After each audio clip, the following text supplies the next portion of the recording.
Hey, and welcome to my channel. My name's Emma, and if it's your first time here, hi. I am embarking on a 2025 no-buy and also stash busting, just to try and get down my stash. And a part of that is like, what am I gonna do with all this 8-ply acrylic that I have? Christmas for me came and went, and with it came a lot of gifts of yarn. I didn't ask for any yarn. This year I just asked for like some granny square books, so like here's one of them. I also got the Tunisian crochet handbook, which is super cool.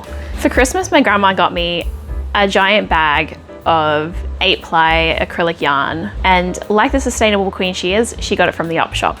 So it's unlabeled and there's so much of it. I had this massive tote full of acrylic yarn and I was not sure what to do with it. But my friend said, have you considered like going through your yarn stash, finding all the 8-ply acrylic and either donating it to Wrap with Love, or you could make squares yourself and then donate the squares. And I thought, that's amazing. I should definitely make some squares of my own and then donate them. I feel like I will probably donate some of the yarn to them just because I have contact dermatitis from some acrylics. I don't know what it is, especially during summer. Like, I don't know if it's the friction or like the yarn composition itself, but it's just like, I get such bad dermatitis between my fingers and then I can't crochet for like at least a month after that. So I try really hard to make sure that, you know, either wear gloves or it's really moisturized. So hopefully it doesn't like rub between my fingers too much. But yeah, nothing against people who use acrylics. Like, I understand people have the opposite issue where they can't use wool or natural fibers because it causes them dermatitis or like they break out. We're just like two sides of the same coin, honestly. We're all out here struggling away. I do have some projects in mind for some of this yarn that my grandma gave me. There's a character in Bob's Burgers, I think it's called Kubakochi. I'll insert a little image here. And it's pretty much this color, so I might give it a go and do an amigurumi of Kubakochi. I think that'll be heaps of fun. I'm not really sure what to do with this, like, I don't know what you call it. I don't know, maybe Satan's yarn. It's sort of just like everywhere and dangly.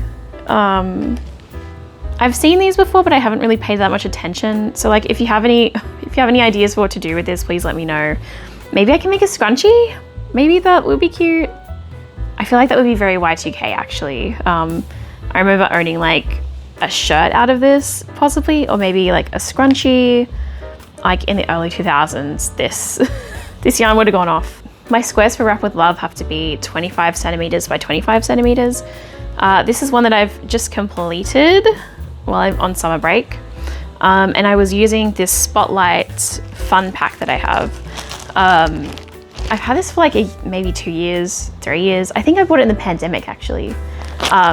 And it just has a bunch of different colors in it because normally I crochet with like 1 or 2 colors and it's a bit boring. So I wanted some color variety, but then I found out that I can't really use acrylic. So that's why it's been sitting there. Anyway, I finished this one square without too many issues to my hands and skin. So I think I'm liking my odds of using this Spotlight acrylic. I did try with some of this stuff from the op shop, but it just started giving me like a bit of a rash. So I thought, you know what, I'm just gonna stop now, give it a break for a couple of days and then decide what I'm gonna do with this. So yeah.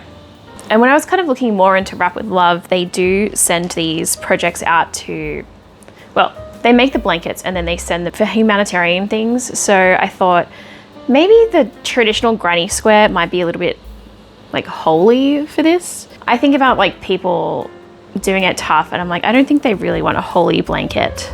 I think they might want something a bit more filled in. They do have like the pattern on their website, which brings me to some pattern selections. So like I was saying, my grandma got me this like granny square book, which was very thoughtful of her. So I'm gonna go through some of the selections. Let me know in the comments below what you think would be the best square to use. So going through the book here, there's actually a lot of filled in granny squares that are much less holy. So the square has to measure 25 by 25 centimeters so that I can donate it so they can sew it together. I really think this one's cute, like a cut apple. I also like this flower. I think that's pretty cute too. I definitely have all these colors so I could make it kind of like that. Maybe I'll do a couple of them and then join them together. I actually don't know if I'm allowed to do that. Maybe I can, I'll see. Isn't this just the cutest little lemon? Maybe I could do like quite a few of these sort of fruit themed squares and then put them together to sort of make one 25 by 25 centimeter square. Ooh, maybe the nectarine. I really like doing these themed squares. Last year I did a crochet pouch, but it was a tomato crochet pouch. So if you've subscribed, you've probably subscribed from the tomato pouch video. Oh my gosh, this one's so cute too. Like this little berry. Maybe that's too holy though. I might make some up and see how they look. All right, this looks really complicated, but it could definitely use up some yarn. I think I might be into this one as well. It's a wavy square. If you're wondering which book this is, it's the Ultimate Granny Square Source Book. My grandma got me this for Christmas, as well as the Tunisian Crochet Handbook and like this spiral bound granny square book, which I thought would be good because usually when you're trying a new pattern, you're at your table or whatever, and you just want it to lie flat. You just like want the pattern to be flat. So this book really saves space and you sort of have it flat like that. That's all I wanted, really. Oh, a basket weave square. Actually, I haven't considered this before, but this might be a really good option because there's not many holes and it'd be quite dense, so it'd be nice and warm. Yeah, so maybe I'll have like my traditional one plus some of these denser like stitched ones to sort of go with them. Also, the African flower is such a classic. I could probably do this and then make it into a square. Like do this motif and then turn it into a square. That would be all right, I think. Or I could even do a couple of these motifs and then join them together into a bigger square. I think that would be cute too. Thanks for watching. Like, comment, and subscribe for more videos. See you next time.